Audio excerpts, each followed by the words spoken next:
Buenos días, buen día a todos, a todas.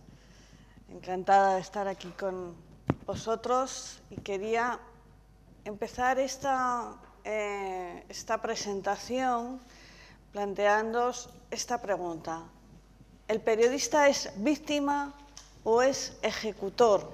¿Es verdugo de estas fake news que nos están invadiendo, que cada vez son más, que siempre han existido efectivamente, pero con la proliferación de las redes sociales, con lo digital, con lo que tenemos ahora de viralización, las fake news es un problema que tenemos todos que luchar. Y principalmente los que somos profesionales de la comunicación. Es cierto, como decían Egelhofer hace poco y Leitzeler, que las fake news tienen una doble dimensión. La literatura académica está dando varias dimensiones a las fake news. No todo es fake news, no todo lo que no es verdad es fake news. La ironía no es verdad, pero no es fake news. Además es algo positivo, algo saludable. La ironía, el buen humor. Pero sí que lo podemos reducir en estas dos dimensiones que dicen Egelhofer y Leitzeler, que es, por una parte, es género como una desinformación que sirve para desacreditar al otro, pero por otra parte es un nivel, una etiqueta que están poniendo sobre todo a los que hacen noticias de verdad, los periodistas profesionales, por parte de personajes públicos, fundamentalmente personajes políticos, determinados personajes políticos, determinados personajes públicos. Es decir, cada cuestión, cada noticia que puede publicar un periodista puede ser tachada de fake news y lo que hace es desprestigiar. Ahí estamos siendo las víctimas del periodismo. En este nivel, cuando cada noticia que puede publicar un medio de comunicación, un periodista, nos la desprestigian. Dicen, es mentira. Y este periodista siempre cuenta mentiras. Eso lo hemos vivido toda la vida, pero ahora más. También Tandon, Jenkins y Kraft, entre otros, hablan de un estudio que es bastante curioso. Y aquí nos ponemos nosotros mismos como víctimas. Los medios de comunicación hicieron, estos tres autores, un estudio sobre hizo un análisis de contenido sobre los editoriales de los periódicos estadounidenses. En este análisis de contenido, lo que vieron era que los periódicos, lo que decían era que las fake news no las hacen, no las distribuyen los medios de comunicación profesionales, sino que es culpa, es decir, no se autoinculpaban de esa proliferación de las redes sociales. Achacaban la responsabilidad a las redes sociales. Ellos mismos no se autoinculpaban. No decían, nosotros no distribuimos las fake news. Las que lo distribuyen son las redes sociales. Nosotros simplemente estamos aquí a otro lado. Ese es el papel que nos hemos puesto como víctimas. Realmente es bueno que nos pongamos este papel de víctima, decir, no, nosotros no tenemos la culpa de esas fake news, de esa proliferación de las fake news. O está bien que nosotros no digamos que tenemos toda la culpa, pero sí que parte de esa culpa, de esa responsabilidad, de esa distribución de las fake news para poder luchar contra ellas. Quería empezar esta exposición exponiendo, no sé si la habéis visto, una película que en español era El precio de la verdad. No me gusta el título porque realmente podría ser mejor El precio de la mentira. En inglés esa era Shattered Glass, es decir, vidrio destrozado, que hacía un juego de palabras con el protagonista de la película. Está basado en hechos reales, de un periodista que se llamaba Stephen Glass, que se llama Stephen Glass, aunque ya no ejerce como periodista, y él publicaba en una de las más prestigiosas revistas de Estados Unidos. No sé si la habéis visto. ¿Habéis visto alguno la película? Bueno, pues no os la perdáis, os la recomiendo. Tiene 3 o 4 años. Bien, este periodista era muy joven, muy prometedor, tenía una carrera que parecía que iba a ser un meteoro, pero lo que hacía era, para publicar, para tener buenas noticias, mentía. Y se descubrió que la mitad eran mentira. Cuando se le descubrió en una mentira, ya luego indagaron todas las demás y vieron que era mentira. La revista, The New Republic, tuvo que pedir disculpas, decir que habían fallado las formas de verificación, que le habían dado demasiado cuartelillo, demasiado margen, demasiada confianza, y él lo que hacía era publicar noticias que eran más una novela de ciencia ficción. Y sin embargo lo publicaba como un reportaje, como algo real. Os pongo el tráiler un poco para que lo veáis. ¿Vale? Os lo voy a poner en español, si sale, porque aquí no hay mucha cobertura. Esperamos.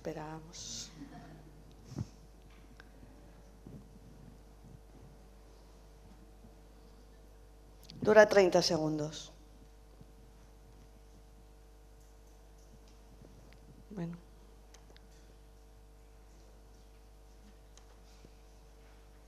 Espero que salga y si no lo... ¿Hay sonido? No sé. Bien, no hay sonido. De todas maneras, esta frase ahora la vamos a analizar al final. ¿Vale? Esta era os voy contando, este es New Republic. Era un periodista que desencadena una lucha por la verdad, pero no era él, era el director. El director fue el que le desenmascaró. El chico era así de joven y fue a través de otra revista que vieron que todo lo que estaba contando era mentira.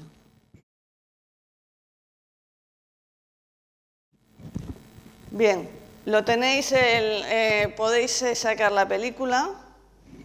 Supongo que yo hace poco la he visto en televisión, en la televisión española, pero supongo que podéis tener, si tenéis disponibilidad de verla, no os la perdáis. ¿De acuerdo? Voy a salir de ella, porque yo lo que quiero analizar de esta película... Ay, odio los ordenadores, ¿lo he dicho alguna vez? Bien. Este es el que hace de protagonista de la película, que como veis está bastante logrado. Este era el periodista de verdad, que luego, después de ser desenmascarado, pues tuvo determinada fama. ¿Por qué? Pues porque dio entrevistas, incluso publicó un libro. O sea, que se enriqueció de su propia mentira. Es decir, aquí ya no estamos hablando de víctimas, estamos hablando de ejecutores de estas fake news. Y este no es un ejemplo. Vamos a analizar la primera frase que sale en la película. Dice: en la primavera de 1998, lo que sabíamos, lo que pensábamos, tachan lo que sabíamos, y dicen lo que pensábamos saber cambió para siempre.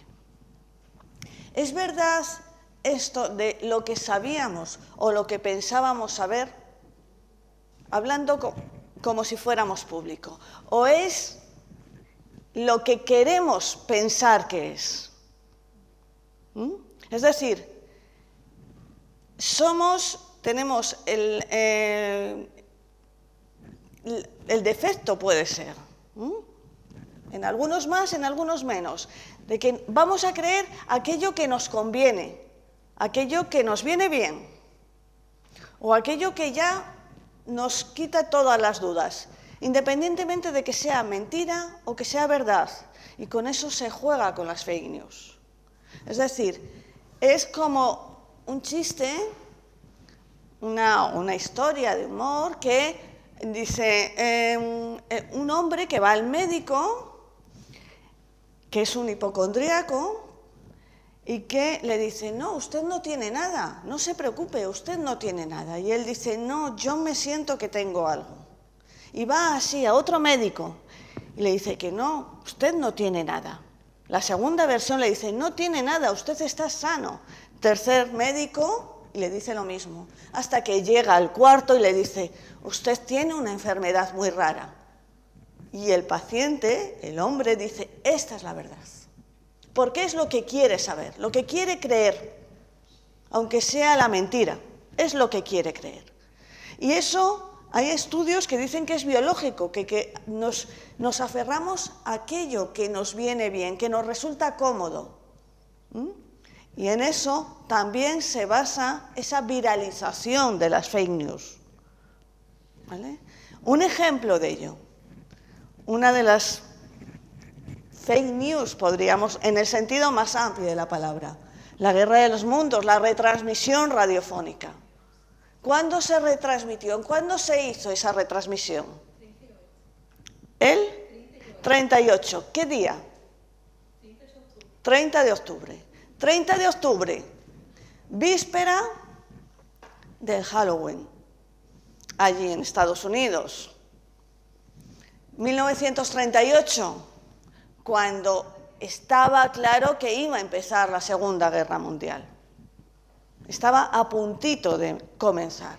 Es decir, en aquel entonces, los ciudadanos, sobre todo de New Jersey, que es donde se produjo, vieron que se estaban cumpliendo su incertidumbre.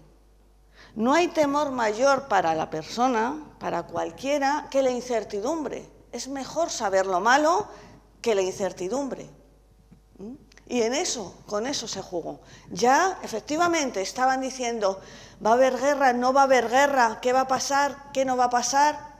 Y efectivamente ahí se cumplió. Guerra, y además de marcianos, lo peor. O sea, ya la mundial ya no era nada. Eran el mundo contra otros mundos. Por eso también tuvo. Dijeron en estudios posteriores que no tuvo tanto éxito, o sea, que no fue tanto el terror como se contó, como fue. Pero sí que se hicieron eco los periódicos de que esa noticia falsa produjo un temor nacional. Bien, analicemos la segunda frase, la segunda parte de la frase. En la primavera del 98, estamos hablando ya hace 21 años, cuando se produjo el caso de este chico, lo que sabíamos o lo que pensábamos saber, ay, que me cargo esto, cambió para siempre. Estamos hablando hace 20 años. ¿Ha cambiado? No ha cambiado nada. Seguimos viendo historias falsas, que lo hagan por perversión, por maldad, que lo hagan por negligencia la mayoría de las veces, pero sigue existiendo noticias falsas. ¿Y quiénes las publican? No solo de las redes sociales, lo vemos en medios de comunicación. Hacía tiempo, cuando estaba preparando esta presentación, me acordé de una revista de hace muchos años, una revista de prensa rosa que había en España y que tenía una sección que tenía mucha audiencia, mucha captación, mucho interés, y que empezaba así: se dice, se comenta, se rumorea. Se rumorea. Y eso era la cabecera de esa noticia. Es decir, que se basaban en rumores para escribir en el medio de comunicación. Estuve buscando, es una revista que digo era muy antigua, y dije, voy a ver si hay algo en digital. Sorprendentemente no me lo encontré, pero lo que me sorprendió realmente es que me encontré otras publicaciones, no solo esta, que también tenían esta frase: se dice, se comenta, se rumorea. Es decir, han seguido publicando noticias con eso, en el que plantean pues frivolidades, pues que la celebrity se casa con no sé qué, o se le ha visto con tal. Pero ¿por qué vamos a publicar rumores cuando no lo hemos confirmado? ¿Qué periodismo es ese? Hablaba el rector de la universidad de que el periodismo es un asunto científico. Efectivamente, asunto científico en el sentido de que tenemos que verificar siempre. Tenemos que estar verificando. Yo no digo que los periodistas sean manipuladores, que en algunos casos sí, pero si actuamos de buena fe, vamos a decir que se producen esas fake news por la negligencia de no confirmar. Volvemos al caso del Stephen Glass, ¿vale? ¿Por qué? ¿Qué pasó ahí? ¿Por qué publicó que al final era mentira sobre mentira? No sabía cómo salir del asunto, no os voy a hacer spoiler. No sabía cómo salir del asunto. ¿Por qué? Por la rapidez, por ser el primero, por tener exclusivas. ¿Cuánto lo conocemos eso? Lo de las exclusivas. ¿Vale? Os voy a poner un ejemplo que ocurrió hace unos meses en España, que quizá os haya llegado. Fue un niño, Julen, de 3 años, si no recuerdo, que un 13 de enero pasado, se cayó en un pozo que era de 75 metros de profundidad y una anchura de 25 centímetros. Cayó allí. ¿Qué pasó? Que fueron efectivos de toda España, policías, Guardia Civil, bomberos, ingenieros de minas, a rescatarle al niño. Y estuvieron 13 días para ver cómo le podían rescatar. Al final le rescataron haciendo un túnel paralelo, porque claro, ahí no podían excavar, porque no se sabía si el niño estaba vivo o muerto. Y fueron 13 días de incertidumbre. 13 días que nos tuvo a toda España sobrecogida. Y fueron 13 días que surgieron las mayores perversidades en el mundo de la información, porque estaban jugando con el sentimiento. Fijaos el despliegue que hubo. Bien, esto es un mensaje que se transmitió desde WhatsApp, ¿vale? Que empezó a decirse, a sospecharse, que cómo había podido caer el niño ahí por su propia cuenta, algo así. Empezaron a decir que si había sido negligencia del padre, incluso dijeron que si le había tirado el padre o algún familiar por venganza. Empezó a circular esto. Es decir, cuando fueron tomados declaración por la policía, el padre y el primo del padre, empezó a contradecirse. Y esto por WhatsApp salió. ¿Vale? Pero no solo eso, ¿cómo empezaba esta noticia? Con un clipboard. Decía, lo que vais a leer a continuación, la Guardia Civil es una de las policías de España, prohibió a los periodistas y a la televisión publicarlo. Claro, si a ti te llega, a nosotros no, porque se supone que somos profesionales y más o menos ya sabemos discernir, pero a la sociedad en general le llega un mensaje así y dice, ¿qué nos ha querido ocultar la policía y qué nos han querido ocultar los periodistas? ¿No se va a viralizar eso? En cuestión de segundos, aquello que nos han querido ocultar en un Estado de derecho, de libertad de expresión, como es España, afortunadamente, y que resulta que la policía nos está ocultando datos y que no solo la policía, sino que los medios de comunicación están ocultando datos, es decir, nos están ya desprestigiando y están dando por hecho que nosotros somos cómplices del poder y que no estamos al interés de la opinión pública.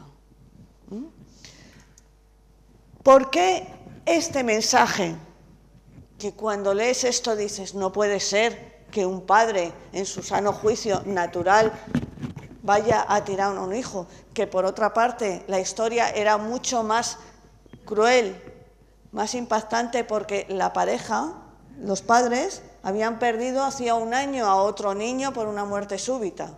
O sea, los dos hijos se le murieron en circunstancias muy fuertes, muy graves, muy traumáticas, ¿vale? Bien, ¿por qué este mensaje se tornó viral? Fue viral. Primero, por la horizontalidad de las redes y de las herramientas digitales. Todos podemos hablar de todo, eso se ha visto, ¿vale? Todos podemos consumir de todo. Es decir, ya no solo que nos llega, sino que ese mensaje, sin haberlo verificado, lo vamos a lanzar. Por el impulso del Big Data. El Big Data es bueno en algunas partes, pero también tiene sus perversiones. Y esas perversiones son estas cosas. Y por último, porque estos sitios, y esto es lo que más grave y lo que peores consecuencias va a tener a largo plazo, es que son construidos y son más autónomos. Funcionan por sí solos estos sitios, independientemente de otras fuentes. ¿Y qué hacen estos medios? Estas vías, institucionalizar, dejar la mentira al mismo nivel que la verdad. Y ese es el mayor peligro. Y nos están creando una nueva agenda. ¿Qué nueva agenda es esta? Que cuando surgió esa noticia de WhatsApp, la Guardia Civil, en vez de estarse centrando en otras cosas más importantes, se tuvo que centrar en decir que esto es mentira. Es decir, tenía que hacer otra nueva agenda. También, por otra parte, se tornó viral ya no solo por los constructores de esa información, sino por la propia audiencia. Lo que decíamos antes, el deseo de confirmar el morbo y la sospecha, porque a todos los españoles y a todos que escucharon esta noticia, sean españoles o se llegó por otros medios en otros países, nos parecía increíble que algo más que un cubo se cayera un niño y desapareciera en segundos y que no se supiera nada de él. Nos parecía increíble. Y entonces teníamos que satisfacer esa incertidumbre. Era un deseo de confirmar ese morbo y esa sospecha por parte de la audiencia. Y dijeron, claro, lo que ha pasado es esto, que ha sido una negligencia del padre y del primo del padre. Vale. Y se lo comunicaban a los demás, ¿vale? Sin apreciar el daño que pueden estar haciendo. Explicar ese hecho inexplicable, dar explicación a ese hecho inexplicable. Y con eso nos quedamos, que si hacemos más daño al padre del que está sufriendo porque ha perdido al niño de esa manera, eso nos da igual, hemos dado una explicación. Y por último, que están deseando, sabéis que muchos estamentos de la sociedad están deseando desprestigiar a las instituciones y a los periodistas. Hemos sido siempre los malos, víctimas. ¿Pero hemos hecho algo para salir de ese victimismo? Bien. El problema de esto es que muchas veces somos nosotros mismos los que publicamos noticias. Esta foto no sé si la conocéis. Esta foto es presumiblemente una exclusiva que sacó El País. El País es el periódico más reconocido de España, que era sobre la agonía de Chávez. La única fotografía que había sobre la agonía de Chávez. Y esto lo sacó El País a raíz de una agencia. Resultó que este no era Chávez. que este era un señor que se parecía a Chávez, nada más. Y lo publicó como exclusiva. De hecho, aquí abajo, no lo leeréis, que dice prohibida su reproducción. O sea, no dice prohibida su reproducción sin autorización del medio, no, prohibida. Yo solo lo publico porque es mía, es mi exclusiva. Bien. Duró media hora esa fotografía cuando se vio que no era verdad. Se la facilitó una agencia con la que trabaja, una agencia de fotos, de imágenes con la que trabaja habitualmente El País, y la verificación que dijo es que no podían decir porque venían de fuentes cubanas, etcétera, etcétera. Ellos dicen que duró media hora, pero eso se volvió viral. Además, en una hora que era entre las 4 menos 10 y las 4:20 de la madrugada. Es decir, cuando se supone que es una media hora, que no son las 2 de la tarde, no. Eso todo el mundo lo conoció, esa fotografía. Claro, ¿qué pasó? Que las fuentes de confirmación le fallaron. La foto que El País, esto lo publica él mismo, el periódico pide disculpas tras retirar una imagen falsa de Hugo Chávez. ¿Vale? Bien, seguimos analizando esta disculpa.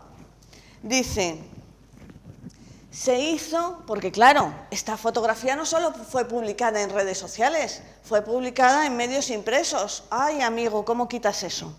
¿Cómo haces eso para quitar? ¿Cómo retiras esos periódicos? Pues fueron por todos los sitios donde se habían distribuido a retirarlos.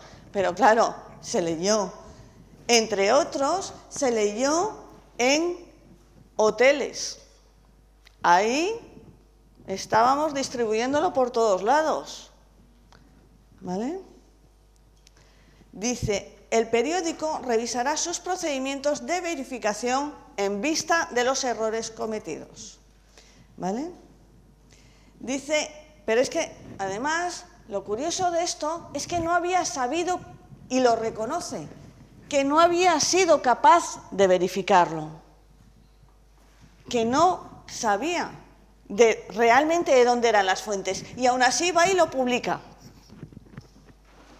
¿Por qué? Porque esto era impactante.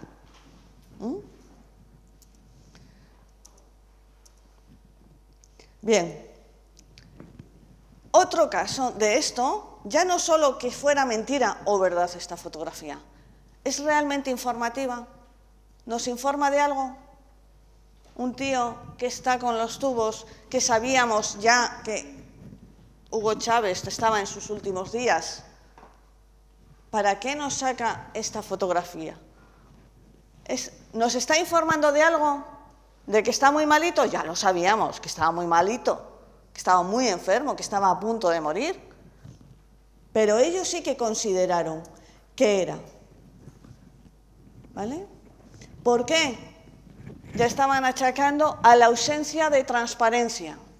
Efectivamente, hay mucha ausencia de transparencia de toda la información, pero ya todo el mundo sabíamos que estaba a punto de morir,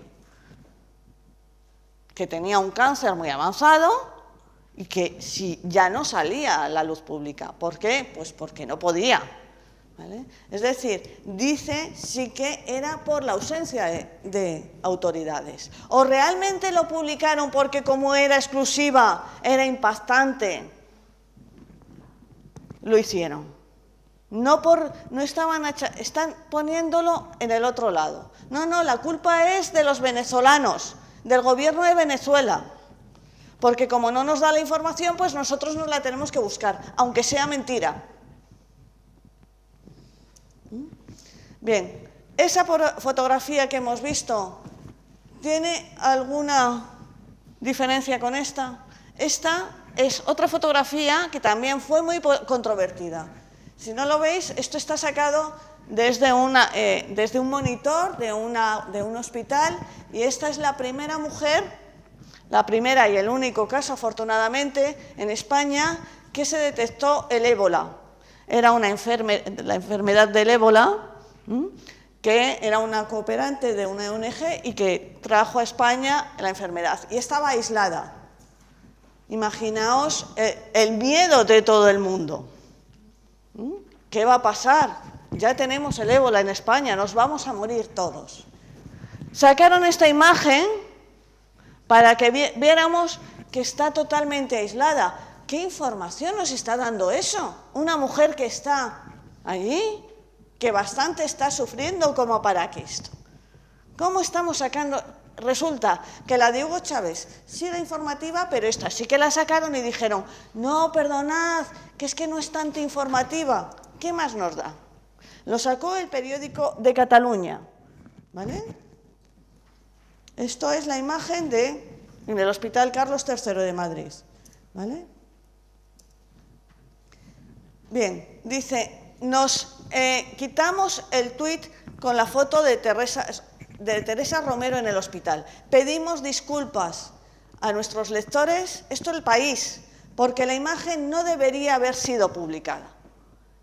Esto pasó después de lo de Hugo Chávez. O sea, estamos pidiendo disculpas continuamente con cosas que estamos haciendo mal.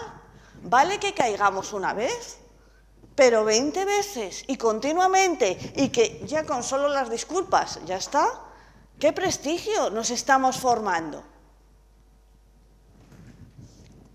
Esto no pasó solo en El País, pasó en el ABC. Estoy hablando de periódicos, no sé si los conocéis, que son de los más importantes de España. Pasó en el ABC, pasó en El Público, pasó en El Mundo y pasó también en Televisión Española, la cadena pública.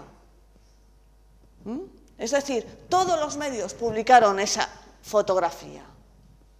No estamos hablando ya de fake news, estamos hablando de qué información nos está trayendo eso.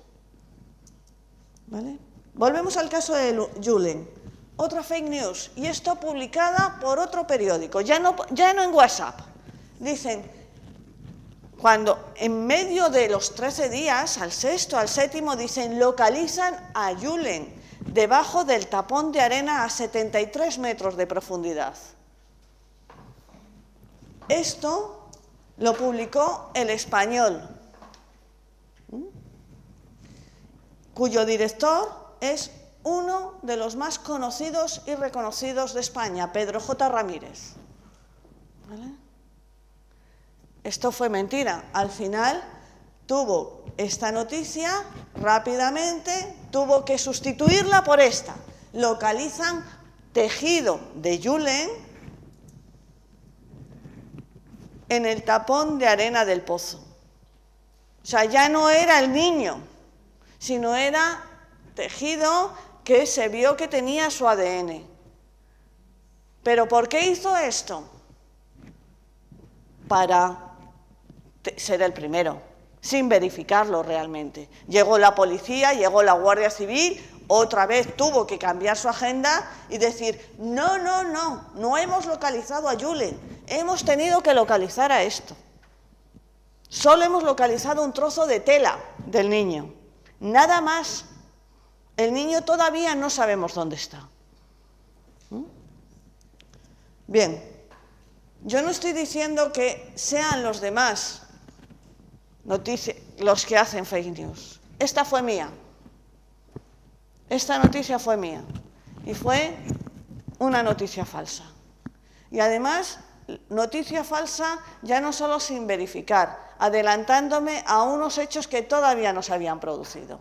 Os pongo en antecedentes. Es una fiesta que se celebra en un pueblo que se llama Fuenlabrada todos los años, un 9 de marzo.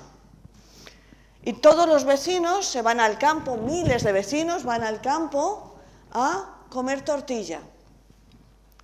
Miles.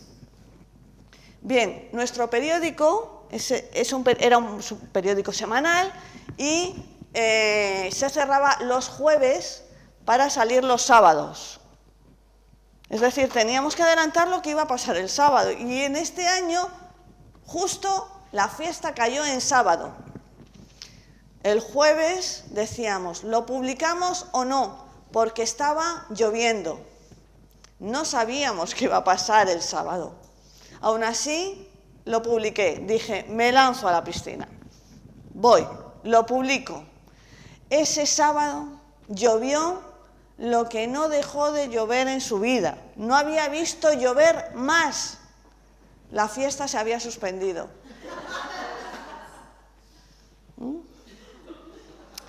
¿Por qué hice esto? Sí, efectivamente. Bueno, la bronca que me echaron, ni mi padre me la había echado igual en mi vida.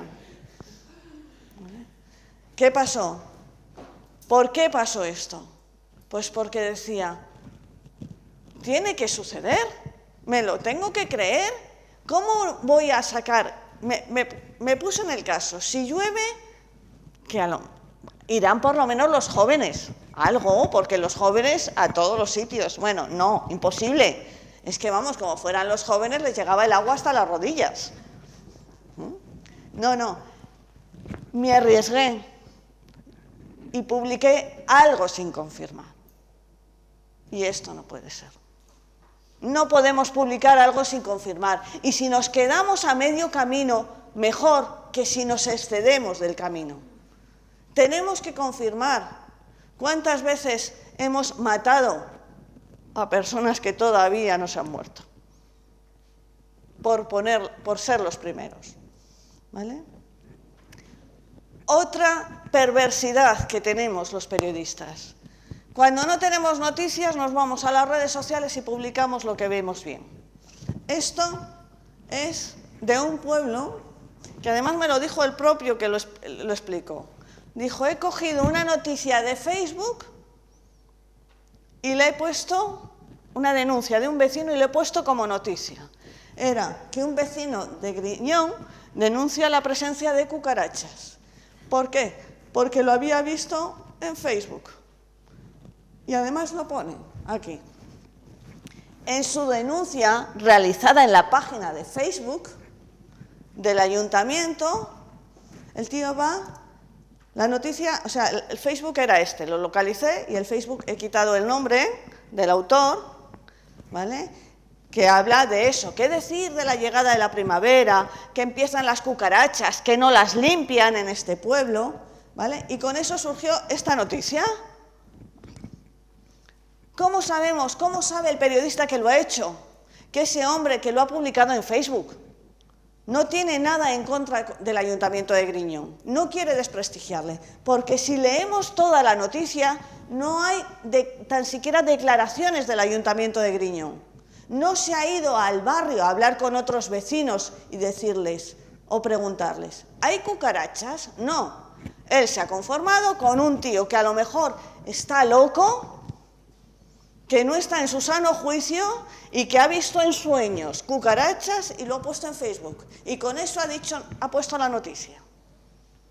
Y eso no es el único que lo hace. ¿Vale? Nos ha surgido 20.000 noticias con el Brexit, nos ha surgido con Trump, por ejemplo, ¿vale? Y esto es también otra noticia que a mí me sorprendió. Cogieron los dos perfiles. Por una parte, de Trump y otra de Meryl Streep. Y empezaron los dos un diálogo no un diálogo, cada uno en su perfil. Y eso lo recogió un periódico y lo publicó. ¿Cómo sabemos que esos comentarios que hacían tanto Trump como Streep no eran bots? Tan siquiera han ido allí para grabarlo. ¿Les han oído? No. Hemos cogido las redes sociales, que nos resulta muy fácil, pim pam, pim pam, pim pam. Y hemos sacado una noticia preciosa con dos grandes, Streep y Trump. Y la noticia está hecha así. ¿Qué periodismo es ese? ¿Vale? ¿Conocéis esto? ¿Vale? En el atentado. Está la real, está el fake. Pero el problema de esto sí que fue en redes sociales. Y dijeron, no, estas noticias no son. Pero lo dijimos en los medios. ¿Hasta qué punto estamos contribuyendo a esta viralización? Imaginaos, yo me enteré de esta fake news a través de los medios de comunicación. Es decir, el medio de comunicación que leí en ese momento me dijo, está corriendo esta noticia, porque no conocía como tal esta información, este contenido. Me lo dijeron los medios de comunicación. Otro ejemplo. Fake news, tabloides y Benidorm. Benidorm es un pueblo muy turístico de España, que está en Valencia, en Alicante. Dice, el cóctel que pone, dice, la Asociación de Comerciantes Británicos de Benidorm trata de neutralizar una creciente información falsa. Es decir, está circulando noticias falsas en redes sociales y nosotros vamos y lo convertimos en noticia. Nos valemos de esas fake news para convertirlo en noticia. ¿Pero dónde estamos? ¿Qué estamos haciendo? O sea, no podemos coger cualquier mentira y decir, está diciendo mentiras. Porque es que entonces llenamos los periódicos de fake news, estamos haciéndoles el juego a las redes sociales. A los que están viralizando en las redes sociales las fake news, les estamos haciendo el juego, porque estamos contribuyendo a esa fake news. Lo estamos dispersando más. Termino. Ya termino. Bien, termino con esto, con una frase de Huxley, Aldous Huxley, que es el gran mago de la ficción, ¿vale?, que decía que una verdad sin interés puede ser eclipsada por una falsedad excitante.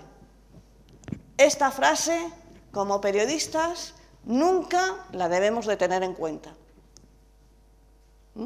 Nunca podemos sustituir la verdad por una falsedad excitante. Jamás. Esto lo dejamos para gente como él. Y para novelistas, pero no para periodistas. Y esto es todo. Muchas gracias.